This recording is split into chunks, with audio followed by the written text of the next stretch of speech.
Bruno Lima Rocha. Ao vivo, no canal do jornal O Coletivo no YouTube.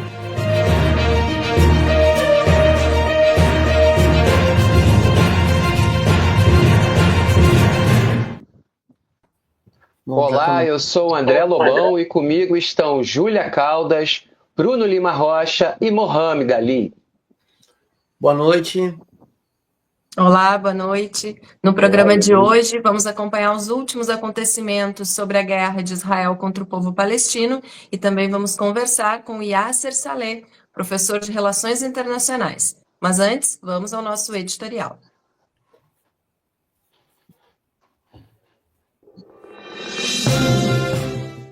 Agora, no Oriente Médio em Revista, editorial.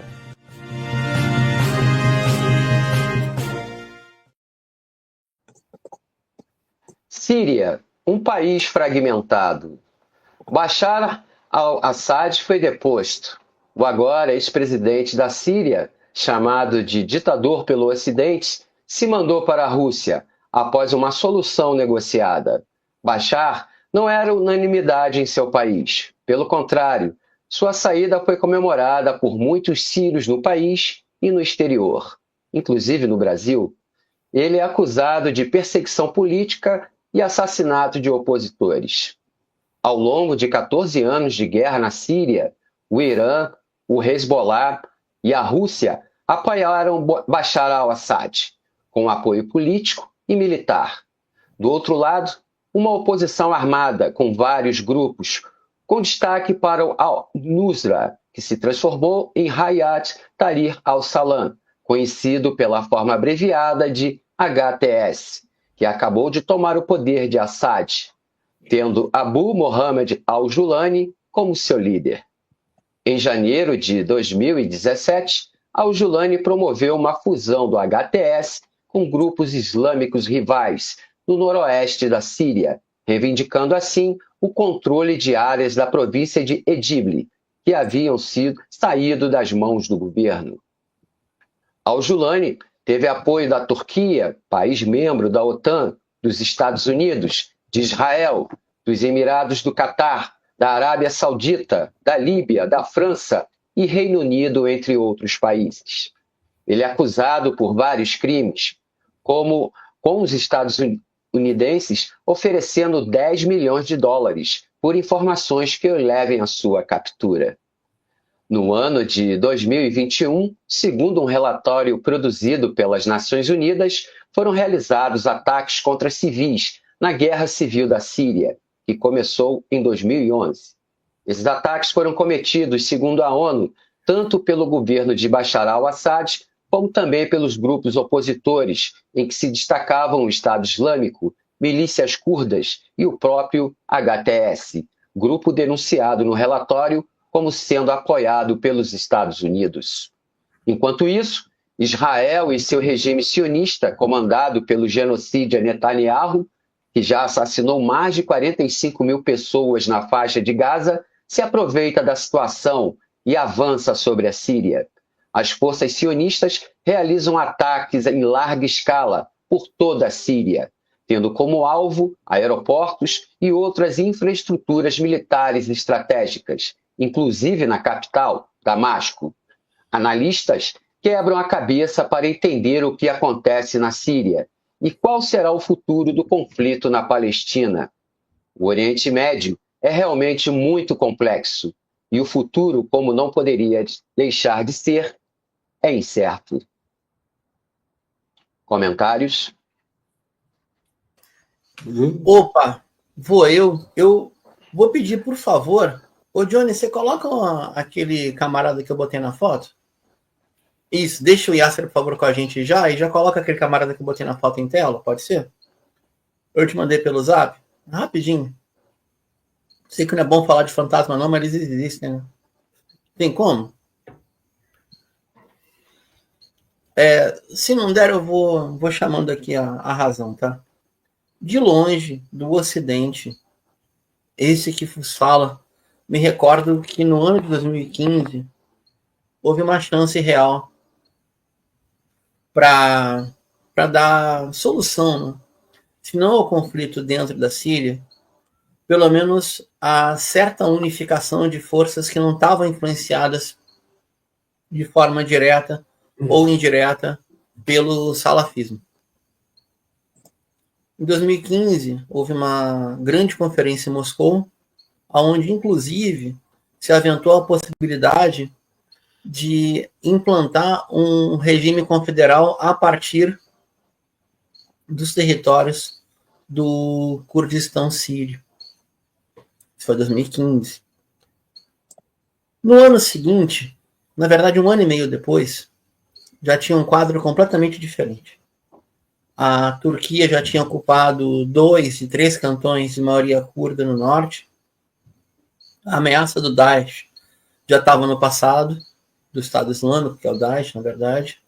E a coalizão, engraçado, né? A coalizão que alimentava a oposição Sunni no começo, depois Sunni Salafi no segundo momento, dedicava a bombardear o Daesh. Circulou em revistas bastante peso, Foreign Affairs, Foreign Policy, revistas grandes da área de relações internacionais, e muitos pilotos faziam a piada, né? Nossa, então bombardear aquilo que a gente ajudou a construir, antes de partir nas missões da coalizão. Só que tudo mudou. Tudo mudou. A entrada da Rússia em peso na defesa de Damasco, mais a presença da Força Al-Quds, mais o contingente do Hezbollah, deixou Damasco à vontade demais, eu diria. À vontade demais para não travar um acordo, para não ver uma sucessão, para não criar o básico de qualquer governo, que é ter um Estado. Ou seja, um conjunto de instituições com capacidade sucessória, um corpo permanente e uma política de serviço público que atendesse a todas e todos em igualdade de condições. Infelizmente, isso não aconteceu. A impressão que dá, olhando de longe, depois a gente coloca o camarada aí, tudo bem, não tem problema, que eu ia colocar o retrato do coronel de inteligência britânico T. Lawrence, que tem a alcunha de Lawrence da Arábia. Esse cara aí tá rindo no inferno agora. Tá rindo de orelha a orelha. Por quê?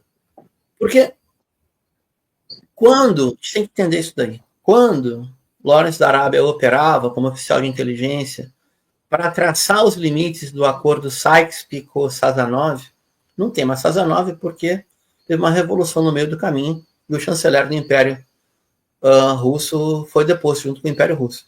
Mas ele operava como um grande artífice do acordo Sykes-Picot que dividia o Oriente Médio em 2 grandes áreas de influência. A área de influência da Síria era uma colcha de retalhos. Tinha até uma república de Latakia que era a República Alawi. E a Síria, pelas suas forças vivas, lutou pela unificação.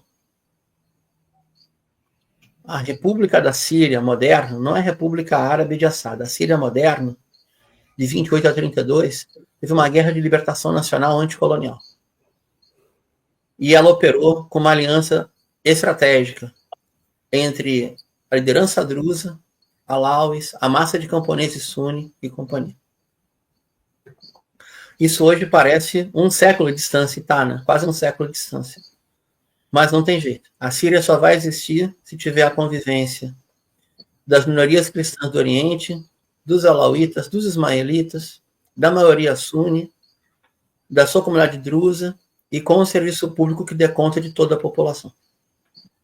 Todas as imagens que a gente está vendo nessa tomada de Damasco, eu encerro com isso, nos dizem o oposto.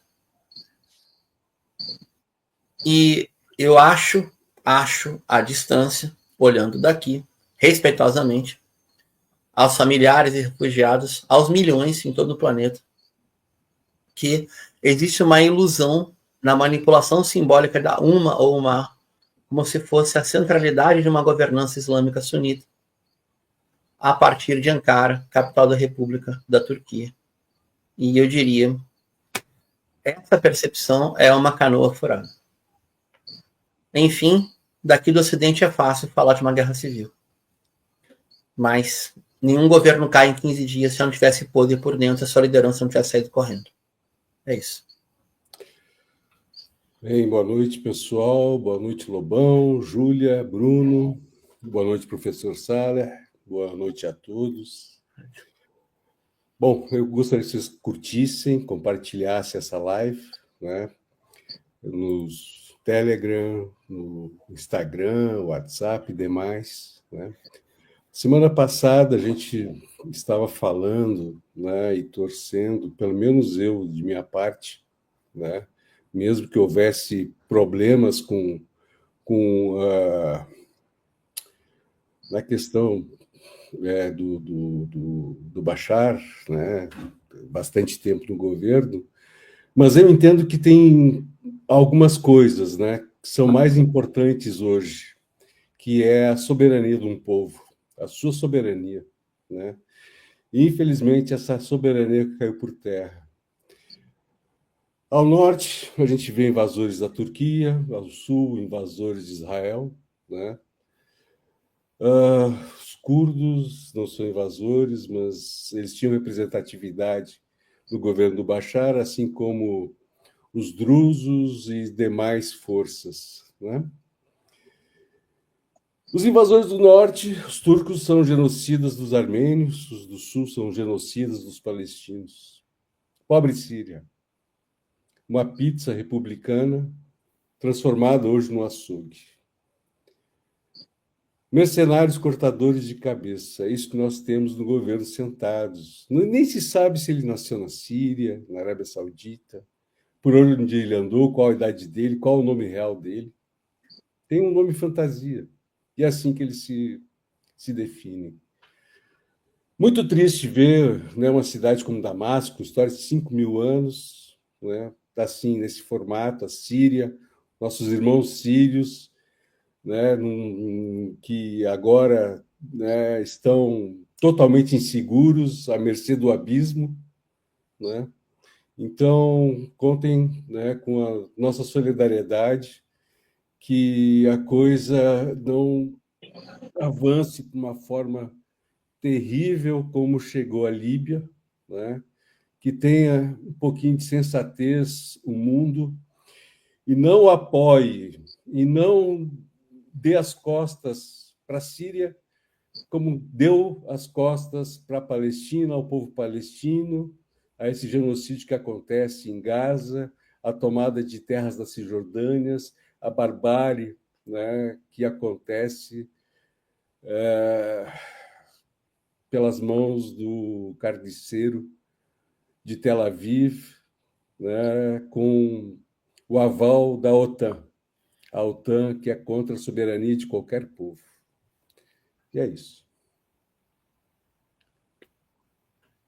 Obrigada, Mohamed. E lembrando a quem nos acompanha que o nosso Pix está aí na tela e para colaborar com o valor que vocês puderem, para a gente dar sequência ao programa, né, nas próximas semanas. E também temos o endereço sindasp@gmail.com, que vocês também podem colaborar por ali. E na sequência a gente vai conversar com o convidado de hoje, Yasser Saleh, professor de Relações Internacionais, pesquisador e pós-graduando em Estudos Internacionais na Rússia. Inclusive ele fala de lá com a gente agora. Então seja bem-vindo, professor, e muito obrigada por estar com a gente hoje. Opa, boa noite. Obrigado pelo convite aqui. Eu estou lisonjeado. É difícil falar sobre o tema, faz mais de 10 anos que eu não falava publicamente, voltei a dar uma ensaiada sobre a Líbia e agora estou voltando a falar aqui. Muito obrigado. Obrigada. Então, para começar a nossa entrevista, a gente vai começar tentando fazer uma caracterização do governo sírio deposto. Então, por um lado, alinhado ao eixo da resistência e, por outro, com baixa adesão e popularidade. Pode desenvolver para a gente, por favor, um pouco sobre essa condição complexa? Claro. Bom, primeiro, a gente, quando fala, né, do governo do Bashar, né, Bashar al-Assad, presidente deposto, né, ele tem uma caracterização que ela é fundamentalmente marcada por um sectarismo, né, mas por uma relação tribal dentro do próprio clã. Se a gente for olhar até dentro da população alauíta, ou seja, os alauítas seriam uma minoria que compreende cerca, não se sabe exatamente quanto, mas de 10% da população síria, alguns dizem menos, outros mais, mas que teriam, sei lá, pelo menos do ponto de vista do aparato de segurança do Estado sírio, eles seriam a elite, né, do Estado. E, claro, eles, né, com essa, né, sendo uma minoria como tal e tendo o histórico que eles tinham, né, de marginalização durante o Império Otomano, não é à toa que os franceses os alçam também a essa posição, né? Então, eles passam a ser parte do exército colonial francês, né? Então, é assim que os alauítas têm a abertura deles para formar esse corpo militar. Então, né, por um lado, eles têm esse papel fundamental no aparelho de segurança, sobretudo no alto oficialato, e assim, né, no governo, já quando começa o Bashar, ele em 2000, né, ele já não tem esse controle todo sobre esse grupo. Ele vem da Inglaterra, já existem outros operadores desse aparelho de segurança tomando cargo de várias responsabilidades, né? A própria, né, relação do Bashar com o Líbano, né, que em 2005 vai ter as manifestações para que o exército sírio saia de lá, demonstram que ali né, o governo que a gente viu agora sendo deposto, ele vem perdendo essa adesão pouco a pouco, né? Primeiro porque, em relação às massas, como ele era alauíta e havia uma restrição constitucional para que alguém que não fosse muçulmano sunita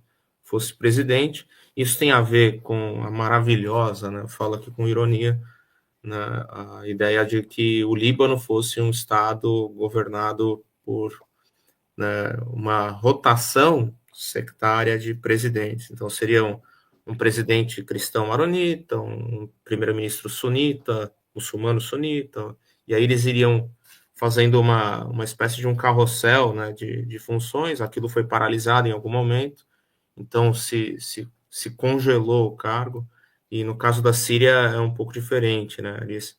Então a maioria da população já se reconhecia como muçulmana, sunita, naquele momento, pelos censos franceses, então eles passam até essa primeira condição, e o Hafez al-Assad, nesse sentido, ele já é uma violação nesse ponto, porque ele não que isso seja, sei lá, algo tão importante assim, né? Pelo menos do ponto de vista, né, do que é o governo sírio, né? Porque a princípio era um movimento arabista e secular, ele não tinha esse caráter sectário, e é isso que muitas vezes encobriu essas diferenças e pôde, em alguma medida, proteger esse governo até esse momento, em que ele tinha uma caracterização, como vocês disseram aqui, de participar de uma...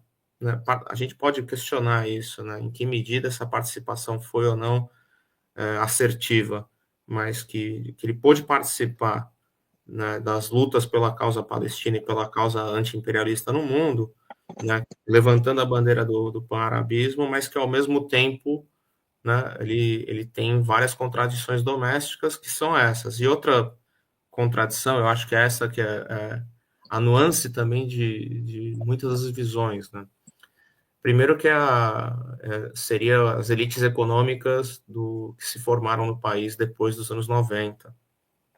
Por que eu falo isso? No final né, quando cai a União Soviética, a Síria passa a procurar novas parcerias. A parceria fundamental que ela encontra é a da China, já na década de 90. Então, a gente vai começar a ter a formação que já vinha de um processo de privatização dos anos 80, em que você vai ter um enriquecimento maior de alguns setores sunitas também, né, das grandes cidades.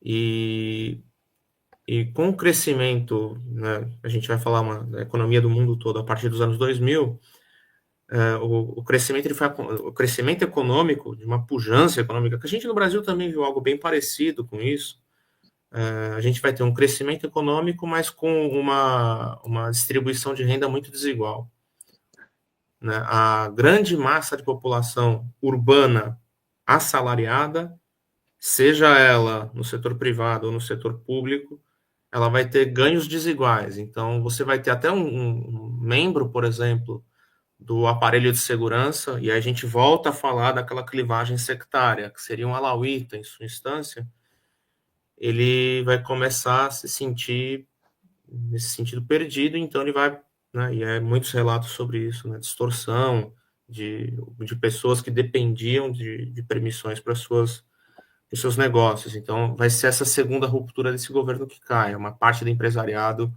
procura refúgio em outros governos. Sunitas, né? Bem, pessoal, a gente pede aí o seu apoio e a sua contribuição à produção aqui do Oriente Médio em Revista. Curta e compartilhe esse programa, esse vídeo em suas mídias sociais e redes. Professor Yasser, outro tema ainda no cenário doméstico da Síria é a oposição formal.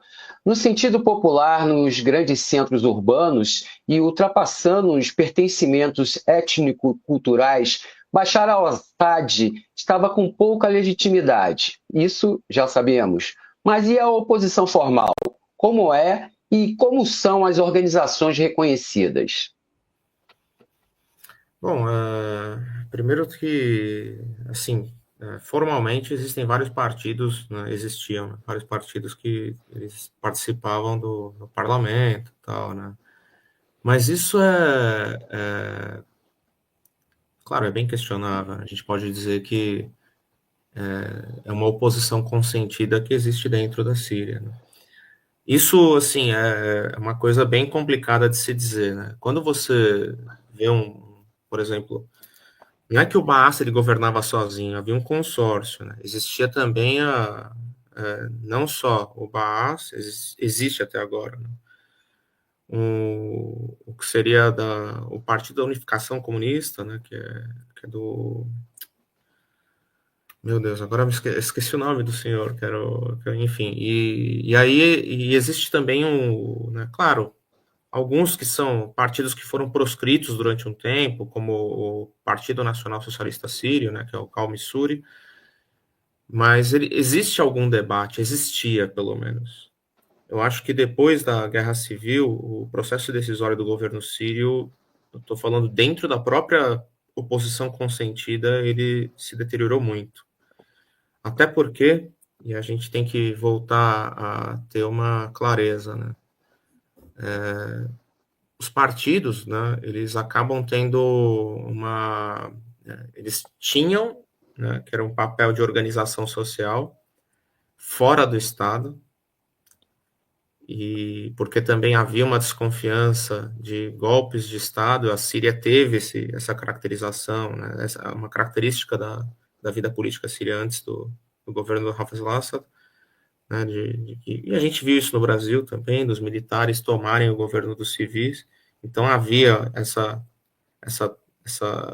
desconfiança por parte dos partidos políticos, mas que ao final, na evolução da coisa, o que acaba prevalecendo é o Partido Baas, como nem tanto quanto um partido, mas como um provedor de caminhos de ascensão social.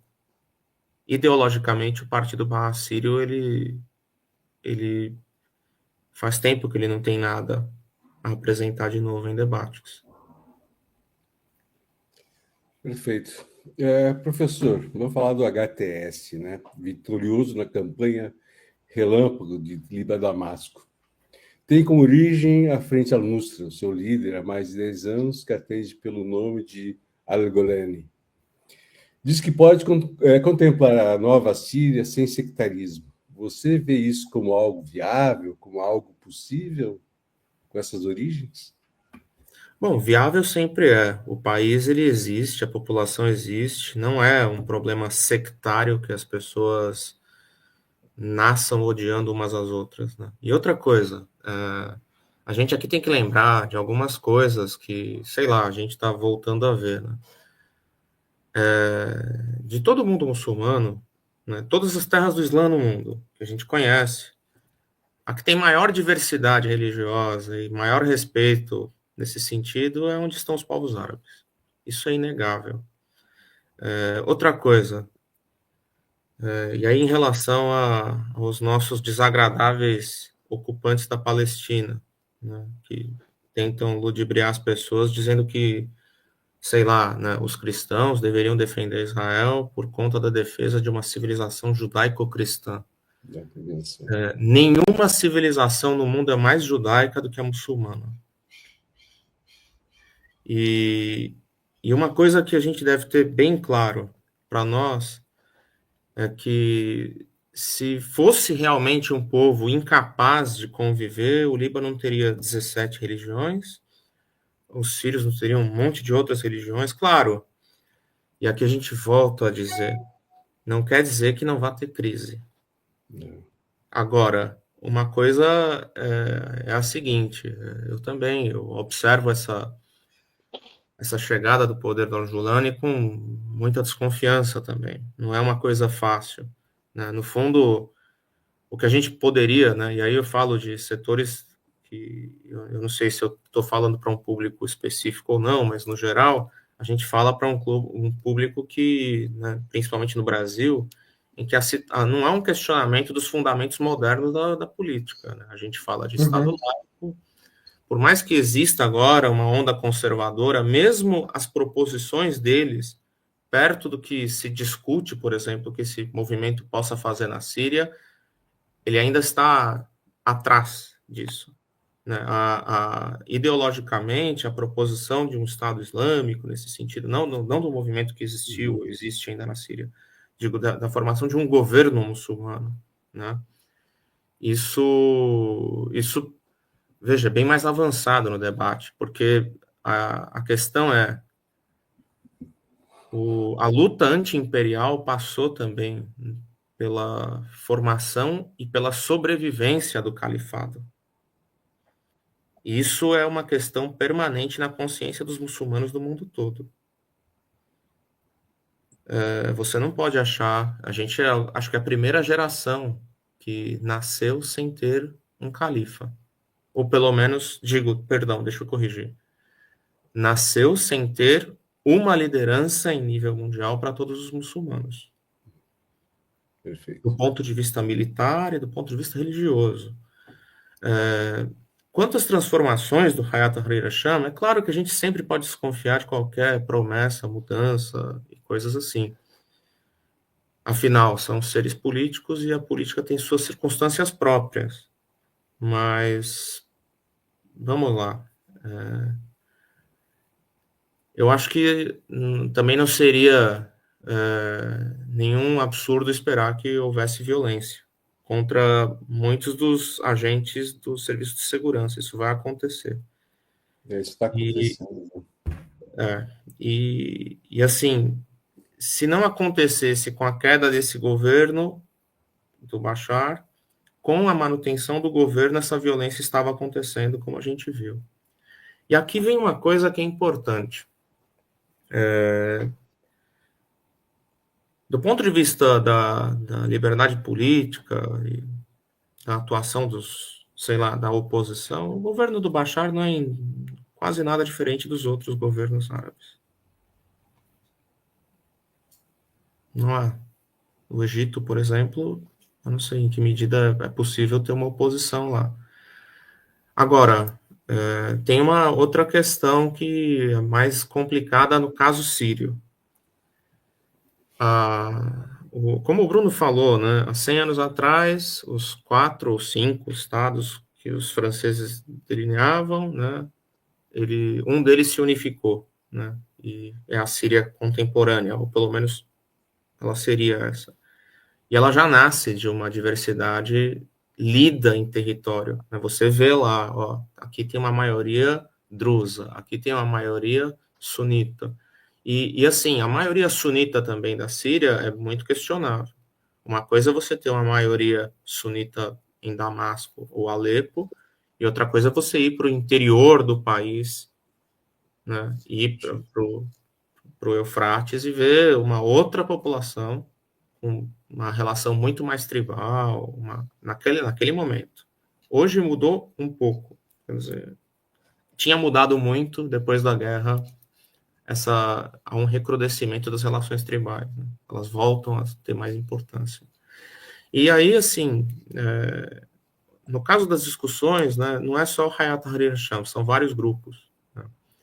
O pessoal que vem do Sul já, né, porque vamos lá, né, o governo cai com duas incursões, uma do Norte e outra do Sul. A do Sul, basicamente, ela tem um recrutamento pago por fora, isso daí a gente sabe, é sabido. Agora, existiam grupos que estavam atuando no sul da Síria que até tentavam uma conciliação com o governo, aquilo aconteceu. E quando eles veem a fraqueza do governo, eles se levantam, porque já é insustentável. Se esperava da parte do governo do Bashar, já desde 2018, uma tentativa de conciliação. E, em geral, ele até se propunha a fazer, mas ele só ganhava tempo. Então, assim, o que a gente vai perceber é a demora, ou pelo menos o adiamento, em alguma medida, de uma solução política dada pelo governo, no momento em que o Bashar teria já assegurado uma vitória militar na maior parte do país, faz com que, olha, as pessoas cada vez mais tenham uma impaciência, porque não é a situação na Síria, do ponto de vista social, horrível. A gente voltou a ter fome, teve muitos dos recursos que a população libanesa também precisava eram contrabandeados para a Síria. É engraçado, as pessoas não entendem um pouco o que eu quero dizer, né? Mas o que eu quero dizer é o seguinte: nós temos aqui 2 países até afetados pela lei César, tal, um miserável que importava quase 90% dos grãos. Esse país é o Líbano, que ele consome. E o outro, que é um país que produzia esses grãos e que é incapaz de fazer isso porque está numa guerra, e agora ele precisa de absolutamente tudo desse país que ele antes provia. Então, indispõe as relações entre Líbano e Síria, e, de novo, né, a população que acaba vivendo na Síria e sai,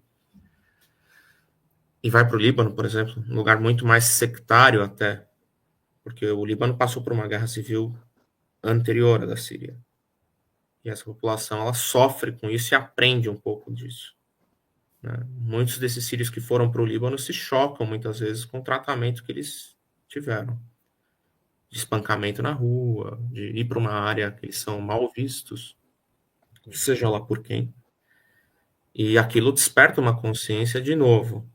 Por que da fraqueza e da falta de representatividade dessa massa sunita, que é majoritária no mundo, e que não tem nenhum governo que supostamente possa representá-lo? Veja, todas as opções de governos muçulmanos de maioria sunita que a gente tem no mundo são insatisfatórias. São. Então, e assim, só para... Né, eu não vou discutir teologia aqui, galera, não dá, eu não tenho condições de discutir direito islâmico, nada disso, mas muito se fala da discussão sobre o Hayat Tahrir al-Sham ter aberto mão de uma jihad global, aí tem uns caras que vêm falar de jihadologia, é um negócio meio estranho isso aí. Basicamente, pessoal, né, eu tendo a acreditar o seguinte: enquanto essas ideias são ideias, elas são discutidas como questões acadêmicas. Né? As divisões que existiam entre esses vários grupos, né, têm outras origens. Primeiro, até uma coisa muito pessoal, né? Um grupo veio do sul da Síria, outro grupo veio do norte, e aí os dois são 2 grupos muito muçulmanos, não querem... Eles, quando se encontram, um não quer se submeter ao outro, coisas naturais que acontecem em qualquer movimento político. E outras coisas que também têm a ver com seu financiamento, um patrão ou alguma coisa assim, que é o que a gente está passando a ver já agora na formação desse governo. Nada de absurdo na vida política. É assim. Eu acho que as diferenças desses grupos são ainda nessa natureza. Agora, de novo, cortadores de cabeça, negócio... tem esse risco, sim. E por quê?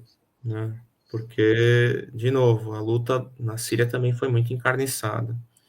encarniçada porque também muito estrangeiro veio na luta. Uhum, uhum. Mercenários. Muito mercenário. Yasser, Sim. vou te pedir licença. A gente vai agora para o outro ponto de vista. Opa. Vamos lá. Pois é. A gente tem agora a pergunta inversa, né? Eu estava mais cedo num programa para um canal português e o camarada me perguntou sobre a possível afetação ou mudança econômica para os BRICS no Oriente Médio com essa mudança de regime na Síria. Eu até comentei, olha, se a Turquia virar o hegemon e o Catar o financiador, não tiver perseguição sectária, obrigando o Irã a entrar numa guerra para defender as minorias, a economia iraniana vai até agradecer. Mas pode ser que isso não aconteça. E aí vai a minha pergunta, que é uma pergunta que não é tão agradável como a que foi feita, né? Então, a gente pode admitir o xismo ampliado, né? Alauítas, ismaelitas, o duodecimais, que são a hegemonia do xiismo, e a população cristã do Oriente, que tem uma relação histórica de proteção na região.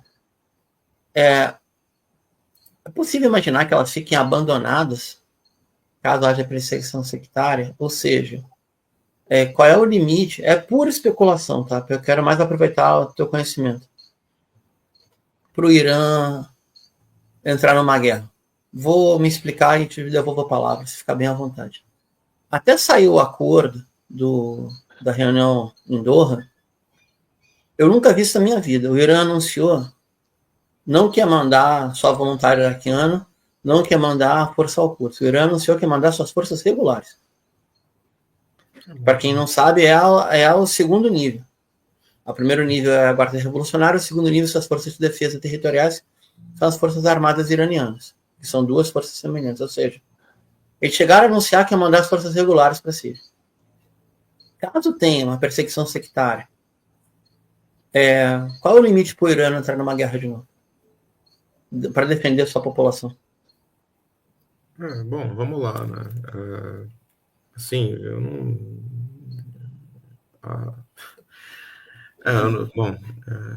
vamos lá, em relação aos BRICS, né? É pura especulação, tá? Quero mais aproveitar a tua sabedoria mesmo.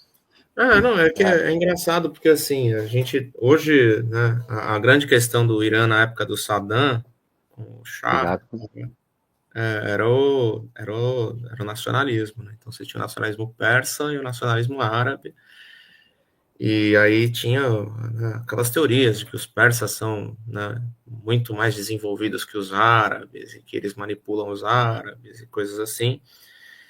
E, bom, agora a gente está vendo que a questão agora é diferente, né? O Irã seria xiita e os árabes, na sua maioria, sunitas, mas que, né? Bom,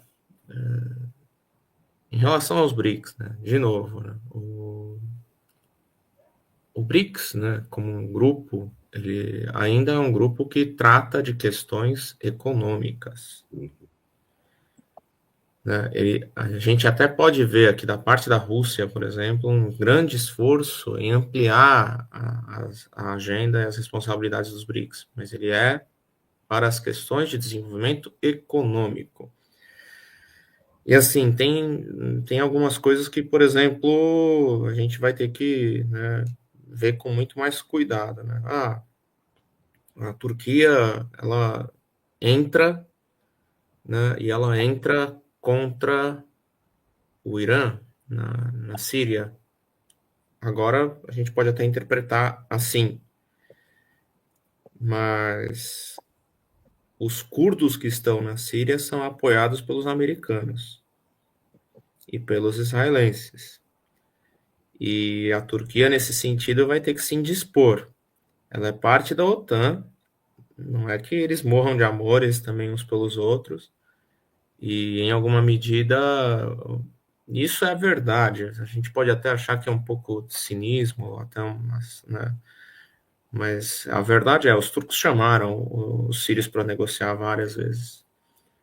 Negociar o problema do Kurdistão, que é um problema comum. Só que a chamada de negociação dos turcos para o governo do Bashar na atual situação, na atual não, já faz uns 4 anos que isso acontece, seria uma fatalidade os dois países terem que voltar a se aproximar.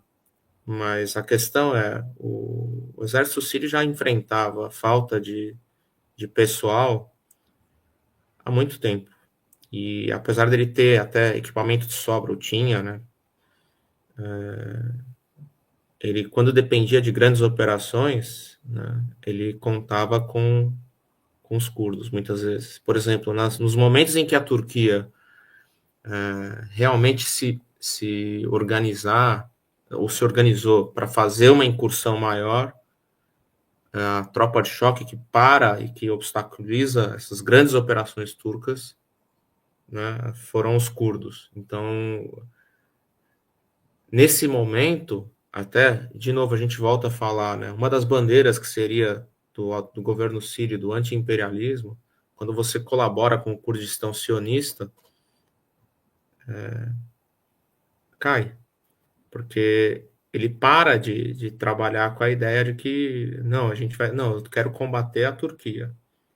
Eu entendo todos os problemas que a Turquia possa ter, mas ela tem um problema, ela também, né, nesse sentido, ela também vai ser um país, né, o Glauber Rocha, né, cabra marcado para morrer ali também.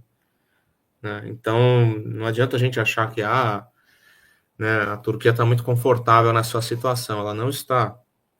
As relações entre Turquia e o Irã são até surpreendentemente boas. O que eles têm divergência são com, né, o que eles podem fazer com os árabes. E a clivagem em relação ao domínio sobre os árabes é sectária. Os turcos, na maioria, são sunitas, os iranianos, na maioria, são xiitas. Os árabes, na Mesopotâmia, têm essa clivagem, nessa divisão.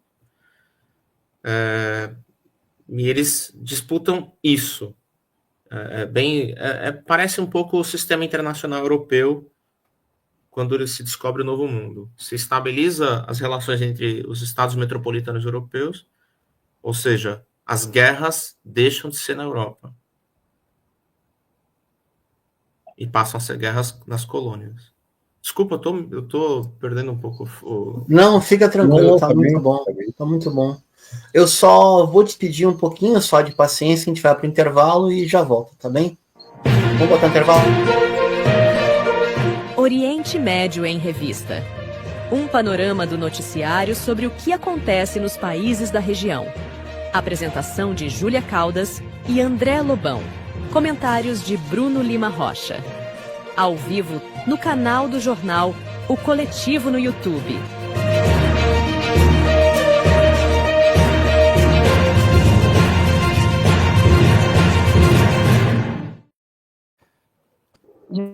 Com Oriente Médio em Revista. Lembrando a quem nos acompanha de se inscrever no canal e também de curtir o programa em suas...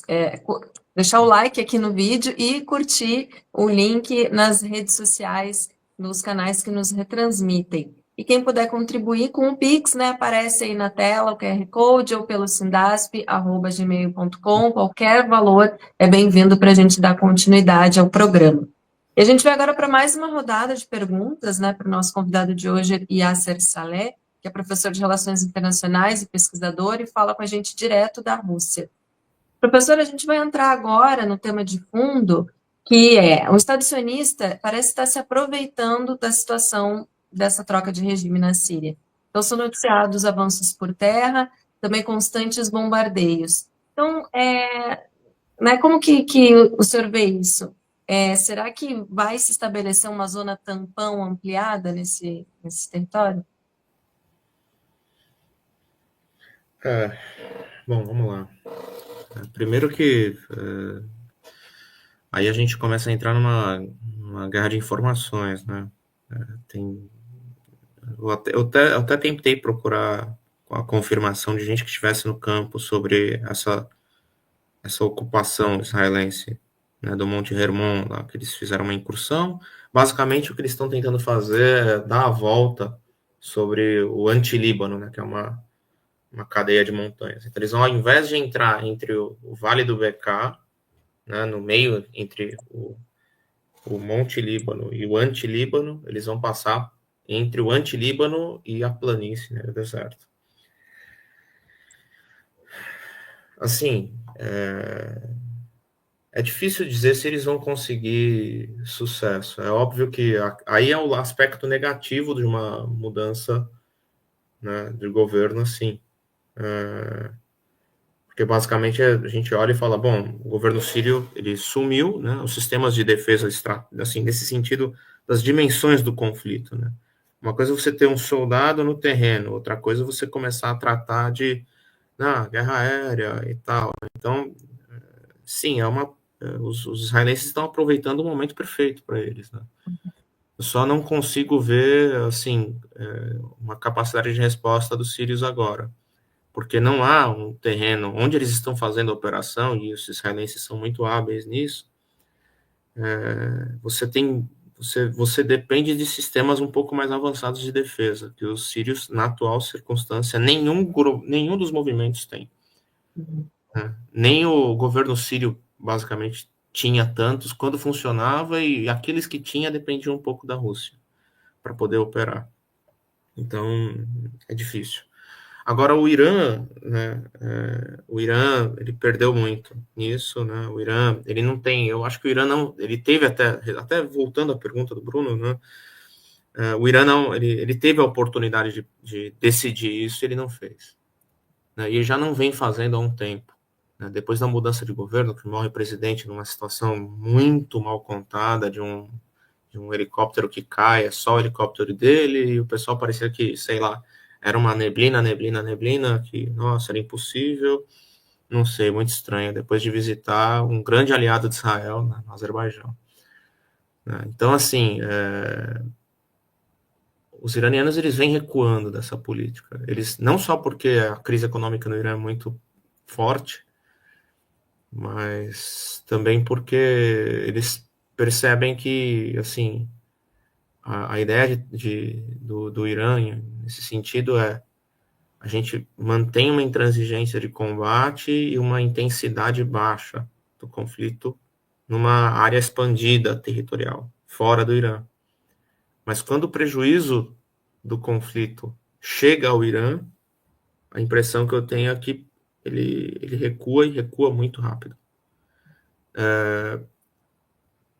A gente, quando fala do Hezbollah hoje, a gente está falando de um outro Hezbollah.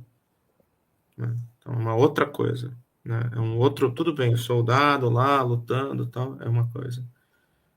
Né? Ele consegue resistir a Israel, ele consegue resistir, e os sírios vão ter que aprender dos soldados do Hezbollah alguma coisa, se quiserem resistir. Agora, o Hezbollah também não sabe operar em grandes espaços. Quando o Hezbollah tem que participar da campanha de Deir ez-Zor, tinha um general, um maluco desses, era o Issam Zahreddin, não sei se vocês chegaram a conhecer essa figura. Era um druso, inclusive, dessa região que está sendo atacada por Israel agora. Ele lutou, participou da campanha, era como se fosse um sex symbol, do exército sírio, um super fortão, tudo bombado, tal, barba, né, o testosterona boy, quer dizer, um senhor já, mas todo... E aí o cara, ele né, nessa campanha, né, teve apoio do Hezbollah, e o Hezbollah naquele cenário foi uma catástrofe. Muitas das famílias dos soldados do Hezbollah que lutaram na Síria e morreram se ressentem disso. O Hezbollah não estava preparado para aquele cenário. Porque não é só uma questão de ser uma operação ofensiva, mas é que ali os equipamentos têm que ser outros. Né? Então, por exemplo, você tem hoje... Também é o que contribuiu um pouco. Né? O pessoal está falando muito que as armas que esses rebeldes utilizaram foram muito sofisticadas. Não tem nada de muito sofisticado naquilo. O que tem de sofisticado nisso é drone. E, basicamente, um tipo de mobilização que é a guerra operacional fora da arte operacional que é feita, né, no caso, atrás das linhas do seu inimigo. E aí, toda vez que esse exército rebelde avançava, esse avanço ele era precedido por um levantamento civil local. Isso a gente precisa entender. O papel do drone ele é de neutralizar a supremacia aérea que o governo sírio tinha, junto com os russos. E os russos aprenderam na Ucrânia isso. Também quando o pessoal acusa, porque os ucranianos estão lá atuando junto com os rebeldes. Bom, os russos também estão atuando junto com os sírios, eles sabem muito bem o que está acontecendo, e os russos já, em alguma medida, vamos chamar assim, já parece estar de saco cheio já de ter que salvar um governo. Então, professor, aproveitando o seu gancho, professor, eu até ia fazer uma pergunta referente ao papel das potências regionais como Turquia e Irã, mas de alguma forma o senhor já respondeu anteriormente. Eu quero fazer a seguinte pergunta: o senhor está na Rússia, está num momento importante, né? Enfim, como é que o senhor avalia o papel da Rússia diante do atual contexto? Se coloca na mesma situação do Irã? Há, de alguma forma, um recuo estratégico ou um congelamento de suas ações?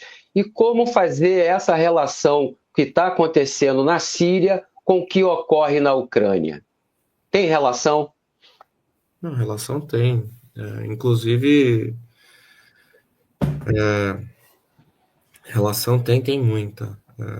Os russos e os iranianos, eles têm vários problemas na sua relação, apesar da gente achar que eles são grandes aliados do BRICS e tal.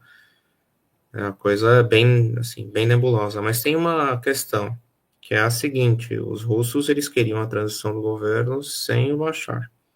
Os iranianos impuseram o Bashar como alguém que deveria estar na transição. Bom, os iranianos ficaram como voto vencido porque nenhuma das partes que negociava aceitava isso, né? Exceto o próprio Bashar e os iranianos. Então, os russos, num determinado momento, quando percebem que eles estão sendo usados nesse sentido para a campanha que é a mais cara, também tem essa, do ponto de vista financeiro, que é a da cobertura aérea e de armamentos mais avançados, tal. Diante do problema atual, os russos, eles esperam um pouco os iranianos colocarem mais do seu peso. E os iranianos não fizeram isso. Os iranianos, eles colocaram os seus aliados nisso.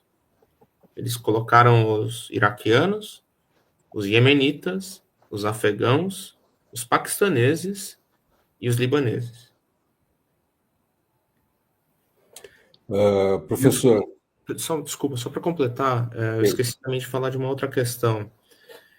Tem a ver, sim, né, a relação das duas guerras. Os russos, eles, nesse sentido, eles observam, então, o seguinte: eles precisavam já trocar o governo, isso era sabido aqui.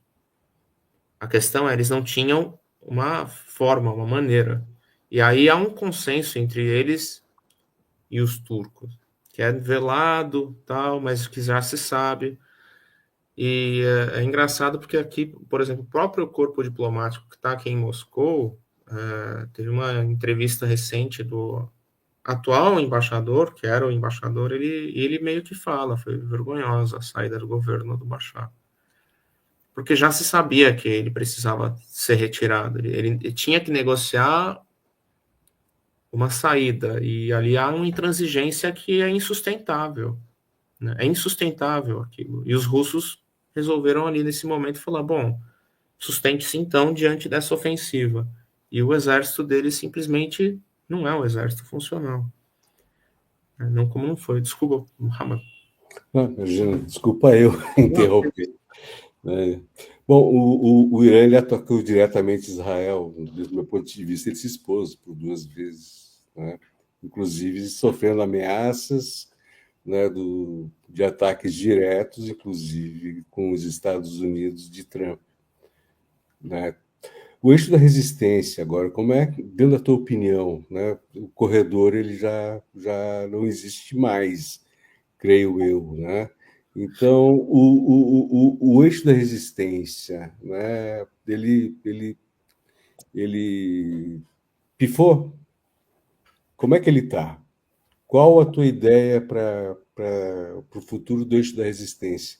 Bom. E também aproveitando, né, eu queria também a tua opinião em relação a essa invasão de Israel. como a Rússia vê isso e o que a Rússia espera da Síria, né? Já que tudo era pedra cantada, então existe um planejamento futuro. Qual a posição da Rússia? Manter as bases só? Acabou. Vai os Estados Unidos ocupar a Síria, Israel também? Bom, eu vou começar pelo da Rússia, que é mais fácil, tá? A situação da resistência é mais difícil. Bom, o da Rússia, basicamente, vamos lá, né? O papel da base naval, tal, ele foi bastante, assim, ele foi, em alguma medida, a Rússia já esperando por isso, reduziu danos, né? Com uma aproximação do Egito, com a aproximação da Líbia, então não está mais tão assim dependente só da Síria, né? Eles procuraram parceiros já para isso, a aproximação da Rússia com o Egito para a construção de uma base naval lá, a aproximação com o Haftar também, né, vem nesse sentido, né, de procurar uma alternativa, já que eles viam que era um governo insustentável há anos, não é de hoje. Sim. E a Síria, né, no caso da visão dos russos, ela, né, eu não consigo enxergar um governo sírio que se indispõe aos russos, né, a esse nível. Mesmo sendo um governo americano, americanizado total? Olha, Olha que o palco da Síria é muito interessante. O não, Iraque, Afeganistão, mas a questão é que, para fora assim, da Turquia. a gente está tentando aqui, né, vamos lá, é muito difícil, porque se você for olhar, por exemplo, a base americana, a gente tem Incirlik, que é a mais próxima, né, que é a Napal, na Turquia. Ela, claro que ela inicialmente foi pensada para realmente olhar o norte, olhar a Rússia e tal, e hoje ela consegue operar também naquela região, além de Israel propriamente. É muito difícil que esses movimentos armados eles consigam manter uma posição de alinhamento a Israel. Eles não têm apoio social para isso. Muito pelo contrário, é só conviver um pouco próximo do que é uma atuação israelense e a oposição é clara. Além de que a Rússia, quando vê, por exemplo, ela vê com muita dificuldade, muito, né, o cinismo, em alguma medida, da diplomacia israelense, que não consegue delimitar Golã, por exemplo. Golã, daqui a pouco, vai chegar no Eufrates. Entende? É um pouco essa questão. Agora, da resistência, daí eu tenho que te dizer que acho que é o ponto mais duro disso, né? Que é o seguinte, né, o Líbano é chave, né, para sobrevivência ou não da resistência.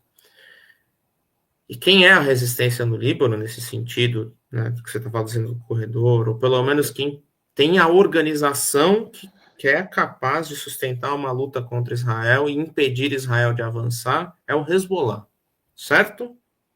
Estamos aqui. A questão é, qual é a origem da grande oposição ao Hezbollah no Líbano? Na Síria, a gente sabe que a participação do Hezbollah é em apoiar o Bashar. Agora, no Líbano, tem várias, não é só essa. A questão é que o Hezbollah vai ter que repensar duas coisas. E essas duas coisas são fundamentais. Primeiro, que é o seu alinhamento com o Irã. Você pode procurar aliados. E muita gente está disposta a ser seu aliado a lutar contra Israel. Não é verdade que as pessoas não queiram lutar contra Israel.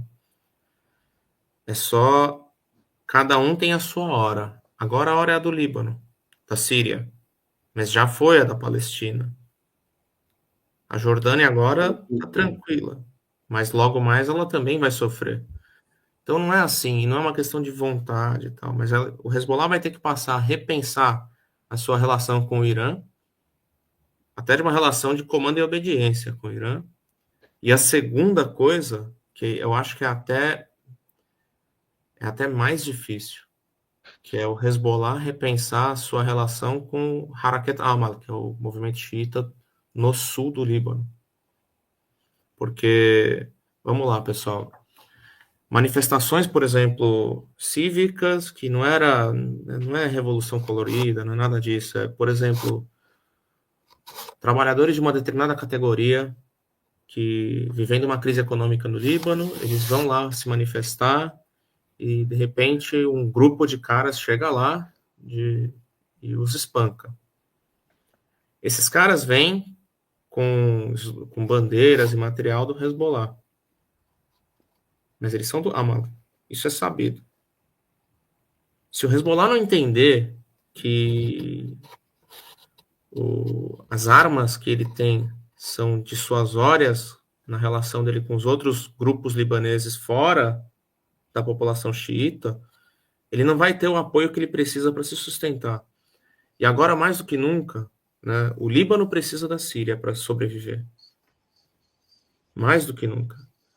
E a Síria vai precisar agora se entender. E se entender bem.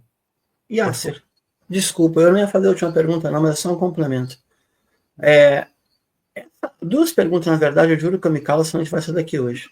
E são 4 da manhã em Moscou, eu tô preocupado com isso.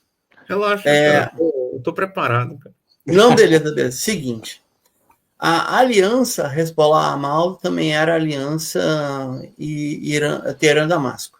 Amal era mais alinhada a Damasco, historicamente, até na sua posição na Guerra Civil foi mais recalcitrante, e entrou na luta sectária. O Hezbollah tinha como grande mérito só combater o inimigo externo. Na presença síria, ele fez lá alguma coisa que não devia, mas não chegou ao ponto de manchar a sua própria reputação. Verdade. Né? Todo mundo que tem origem cristã libanesa que eu converso e não está cego ideologicamente diz que o apoio do Hezbollah dá de 70% a 85% dentro da mensuração possível, fora da clivagem sectária. Mas a pergunta é meio chata, sabe? A cultura política da região não é essa estupidez de não reconhecer a luta pelos direitos civis, não reconhecer a luta pelos direitos trabalhistas, achar que tudo faz parte ou de uma divisão sectária ou de uma lógica geopolítica. Eu tenho, não sei se eu creio ou se eu vejo uma sabedoria estratégica no Hezbollah e no Irã. Claro que é limitado até pela sua própria predeterminação. Né? Mas, só para fechar, eu acho muito difícil, sendo sincero contigo, se o Hezbollah se meter na vida política doméstica e cair nas provocações, sei lá, da Catar, da direita libanesa, ferrou. Realmente perdeu a legitimidade. Verdade. Mas eu acho muito difícil que, por exemplo, essas forças que você citou agora saibam diferenciar o que é uma luta de sociedade civil com limite de uso da violência do que é uma imposição sectária, do que é uma lógica geopolítica. A gente mesmo vê na diáspora no Brasil a dificuldade de separar os níveis de análise. Enfim, não é jogar fora tudo, não, mas eu tenho essa dificuldade de aceitar que existe uma cultura política fora do que eu estou vendo. Eu adoraria ver, mas eu não estou vendo. Vamos lá. Quando se fala de cultura política tal, tem, né, é uma coisa bem complicada de se mensurar, né, tal. Mas o que a gente tem que entender é que, assim, existe uma vida material das pessoas. As pessoas, elas têm que sobreviver, elas têm que trabalhar, elas têm que pagar suas contas e elas têm que ter uma vida que é comum na sociedade contemporânea em qualquer lugar. Uhum. Principalmente uma vida urbana. Então, os problemas não há sectarismo que vença isso. A não ser, e aí é a grande questão, que você tem a partir do Estado, que organiza as relações econômicas e sociais, fortalecimento disso, que é o caso do Estado libanês e do Estado sírio, por exemplo. Eu ia falar isso agora, o caso do Líbano. A pessoa não encontra emprego se não for por indicação clânica, por exemplo. Sim. E aí, eu vou te dizer uma coisa, sendo bem sincero, quando você vê os libaneses que estão fora do Líbano, mas são libaneses, e eles vão para outros lugares procurar a vida, e cada vez é mais difícil ter o caminho que, por exemplo, meus pais, meus avós tiveram, que é de ir para um país e conseguir empreender algo sem capital, ou tentar ser um mascate ou algo assim. Então, essa juventude libanesa que agora está enfrentando o mundo, né, de refluxo da globalização, ela vai ter cada vez menos opções. E ela vai ter que se enfrentar com as duras escolhas da realidade, né? Que é de fazer uma luta por um Líbano que seja produtivo, não mais só uma ciranda financeira, com um projeto muito instável, que em alguma medida a gente pode acreditar isso daí ao Hariri e tal, que era uma reconstrução, mas uma reconstrução que não reconstruiu o parque produtivo do Líbano, que foi destruído durante a Guerra Civil. Agora, eu penso o contrário. Eu acho que a população libanesa, ela cada vez é mais consciente da... eu penso o contrário. Eu penso o contrário. Eu acho que os libaneses, eles são cada vez mais conscientes da maldição sectária para resolver os problemas da sua vida. Eu digo mais até. Eu acho que cada vez mais as minorias do Líbano, elas têm menos medo de dar o passo e de pular para ser, sabe, olha, falou, não, a gente vai conseguir resistir a Israel e lutar por uma dignidade, sem ter que implorar por benesses. E assim, aí eu tenho que dizer aqui bem claramente, pessoal, o Hezbollah, muito da antipatia que ele tem é por essa relação acrítica com Amal. O Amal é, nesse sentido, um partido que ele é tão sectário e tão corrupto quanto as falanges libanesas. Ele é tão elitista quanto o Mustaqbal. E, nesse sentido, ele vai ser tão antiprogressista quanto qualquer liderança tradicional. E o Hezbollah se associou a isso. Uma pergunta: se o Hezbollah não existisse, Sim. Israel provavelmente estaria em no Líbano, Damasco, talvez Beirute. todo ele. Da mesma forma, né, essa resistência, né, segurou Israel por tanto tempo, né? Isso é fato, né? Israel foi atrás de um tratado de paz, detonou a Síria, está detonando toda a Síria para dar a volta no Líbano. Você acha que ela não fez o seu papel correto no sentido de defender o Líbano? A resistência, você diz? Ou o Hezbollah em si. Olha... Porque o eixo da resistência tem o Hezbollah, tem o Hamas, ele está mais para lá, mais para cá, e também tem os iemenitas lá, né? E tem o próprio Irã, né? Que, mal ou bem, ele atacou diretamente Israel e foi esplendoroso. Eu gostei muito do ataque. Não, então, desculpa rir, pessoal, mas Não, pode rir porque eu achei magnífico. E lavou a alma, pelo menos eu também. Isso em Gaza. Eu também. Então, pessoal, só que é assim, vamos lá. De novo. A guerra da Síria, ela expôs algumas questões para os libaneses e para os sírios e para os próprios, né, observadores árabes de outros lugares, né? Que existe também uma preocupação muito sectária da parte dos iranianos.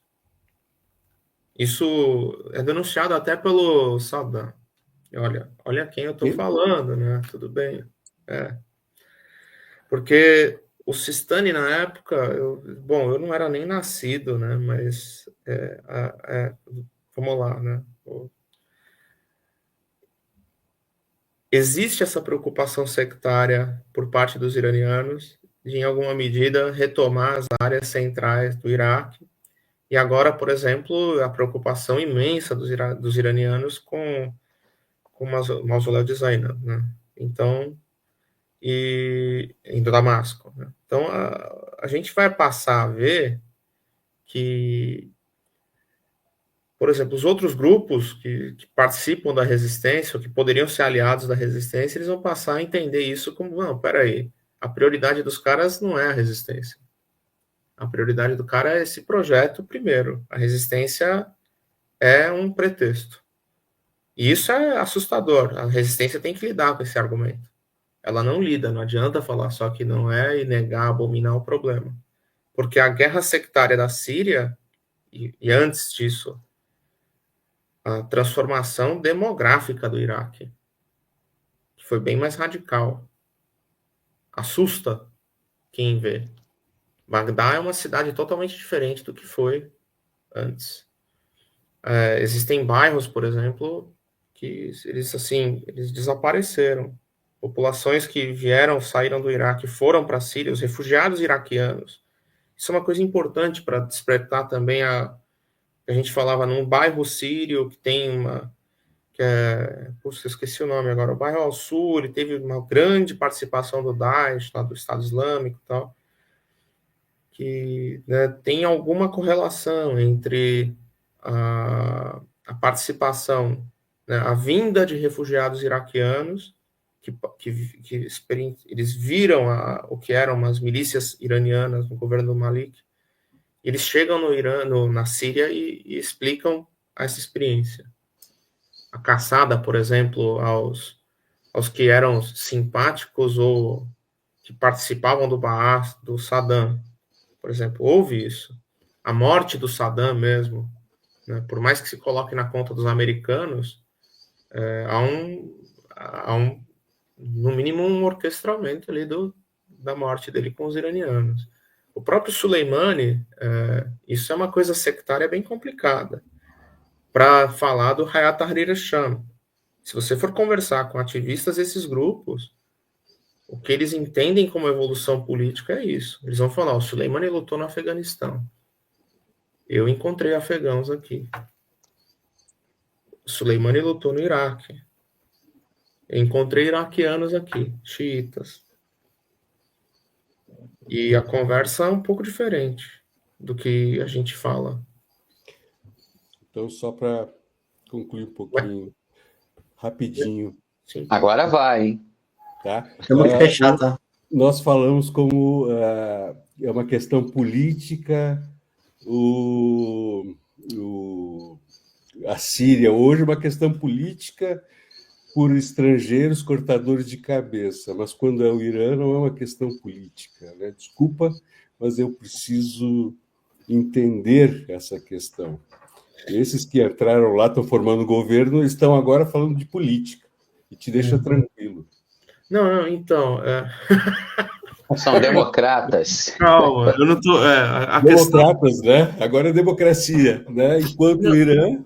Não é democracia, são sectários. Né? Mas aí que vem a grande questão, né? E, de novo... E, inclusive, tu falou que os povos árabes, né? Eles são os que mais englobam e aceitam as religiões, mas o nosso problema agora está sendo o sectarismo. Então, entendeu? Desculpa, professor, eu estou te botando nessa, mas eu gostaria de entender esses dois lados da moeda. Não, mas ele vai... Eu sou bem otimista em relação aos árabes ainda, né? Eu acho que eles merecem um voto de otimismo. Eu vou dizer até por quê. Porque, né, basicamente, por exemplo, da relação dos iranianos, né, é bem complicado porque a atuação da organização de milícias, tudo foi um negócio que é bem chocante para a população iraquiana, que, sobretudo, saiu de lá. Teve muito abuso. Não foi essa coisa assim. Vamos lá, o Soleimani, do ponto de vista de gênio militar, realmente ele arrebentou. O cara, ele sabia muito do que ele estava fazendo. Agora, não dá para pensar que esses barbudos que chegaram agora, que estão compondo o governo novo na Síria, eles surgiram do nada. Por exemplo, os sírios mesmo, em relação aos libaneses, eles eram muito mais ignorantes em relação ao sectarismo do que os iraquianos e os libaneses, que tem a presença iraniana bem mais forte. E por isso que eu sou otimista. Eu acho que esse sectarismo desses caras aí barbudos vai cair logo que começar a ter que trabalhar, dar resultado para o país e mostrar um caminho para o desenvolvimento. Eu acho que isso para o Líbano e para a Síria. Eu, pelo menos, penso assim, claro, pode ser muito moderno, muito secular, mas a gente não pode simplesmente, porque senão, e assim, a questão da cultura política do Líbano, que o Bruno tinha levantado, é um pouco a falência das lideranças, né? Não adianta você ter um líder que é um líder político, com ideias modernas e seculares, que tenha ojeriza a religiosos. A gente tem que parar com isso. A gente no Brasil tem ojeriza a religião. Resultado, o Brasil que a gente conhece hoje é outro. E a gente perdeu o bonde. A gente tem a religião. O pessoal bota ali embaixo do braço, ó. Já não, eu entendo isso totalmente, mas eu gente, a gente precisa acabar. Desculpa, tá certo, pessoal. desculpa. Pessoal, não. Está super estourado. Por favor, 1 minuto para encerramento, Mohamed, Bruno e professor Yasser, rapidão, para a gente poder fechar o programa hoje. Deixa eu fechar então, por favor. Deixa eu gerar. Oi, quem vai? Olha o silêncio constrangedor aí. Eu posso me despedir? 1 minuto, por favor. Não menos. Professor Sara, eu gostaria de conversar muito contigo ainda. Eu também. Vamos trocar o WhatsApp e eu preciso entender essas coisas, essas posições. Pessoal, curtam, compartilhem, né? E próxima terça-feira estaremos aí novamente. Um abraço. Bruno? Bom, tudo bem. Não, então, eu acredito que a gente precisa, em algum outro momento, se vocês acharam polêmico o debate hoje, se o eixo da resistência, a República Islâmica, ela é sectária ou não, eu particularmente não quero idealizar, eu entendo que não, pela própria concepção do xismo ampliado, ou seja, mas admito que exista uma prevalência e a obrigação de defender. A República não vai existir se o xismo for perseguido. Ela vai perder sua própria legitimidade. Sim, isso é verdade. Mas eu vou complicar mais ainda. Pessoal do chat, vamos lá. Vocês estão querendo ver as credenciais do Yasser. Yasser é alguém que apoia a Revolução Panarabista, apoia o eixo da resistência, apoia tudo que panfletariamente o Ocidente defende como o progressismo no Oriente Médio no século XXI. Só que isso não tira o dever da crítica. Uma coisa, outra coisa. Pelo amor de Deus, gente. Tá? Agora, a internet brasileira, eu entendo todas as suas precauções, e a Serela eu diria, eu vou ser educado, né? Muito profícua. E múltipla. Mas, para fechar, ano que vem, quando girar muito assunto, a gente já vimos isso. Ano que vem, quando girar muito assunto, nós vamos se obrigar, eu gostaria que fosse com o Yasser, a conversar abertamente, francamente, sobre o Kurdistão. Hoje a gente não consegue entender o Oriente Médio sem o Kurdistão. Excelente. Eu acho que o pessoal não entendeu o que o companheiro trouxe aqui, do alto da sua erudição, do seu senso crítico. Apesar de tudo isso, ele apoia o eixo da resistência. Isso que o pessoal não sei o que eles estão entendendo. Não, isso. Eu não duvido disso. Muito pelo Nem contrário. eu. Agora, se o apoio no Brasil, na diáspora, ou de fora, dizer amém para o que vem de um lado e dizer não ao que vem de vários outros, é surreal isso aí. É surreal. Mas, enfim, obrigado. Oi, só vou te passar. Obrigado, boa noite. Eu não poderia deixar esse programa sem afirmar algo. A Turquia tem todas as condições de declarar uma zona de exclusão aérea para proteger os seus aliados na Síria e não faz e não fará. Obrigado. Yasser, por favor.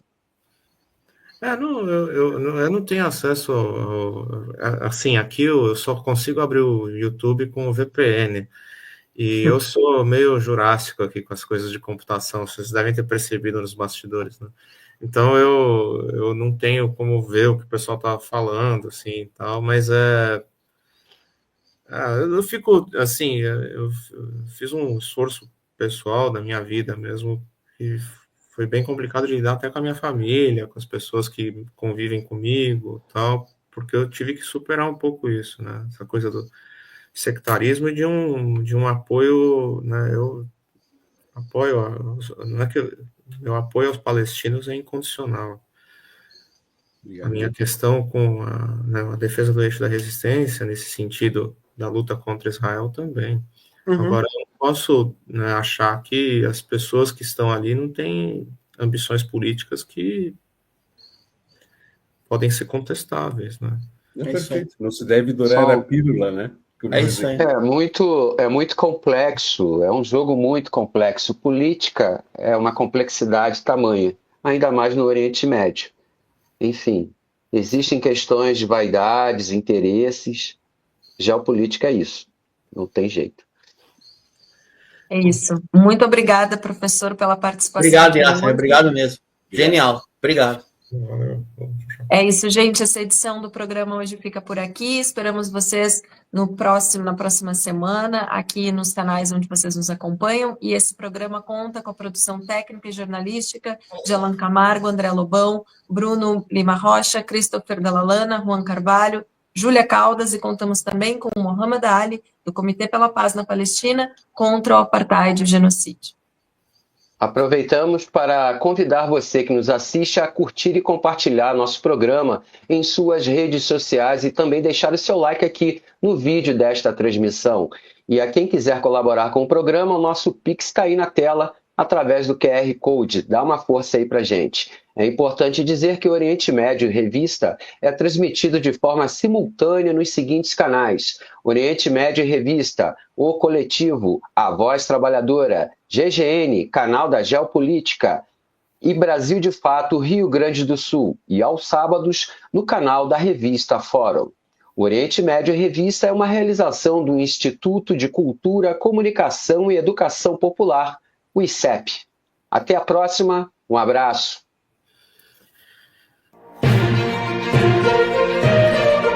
Oriente Médio em Revista. Um panorama do noticiário sobre o que acontece nos países da região. Apresentação de Júlia Caldas e André Lobão. Comentários de Bruno Lima Rocha. Ao vivo, no canal do jornal O Coletivo no YouTube.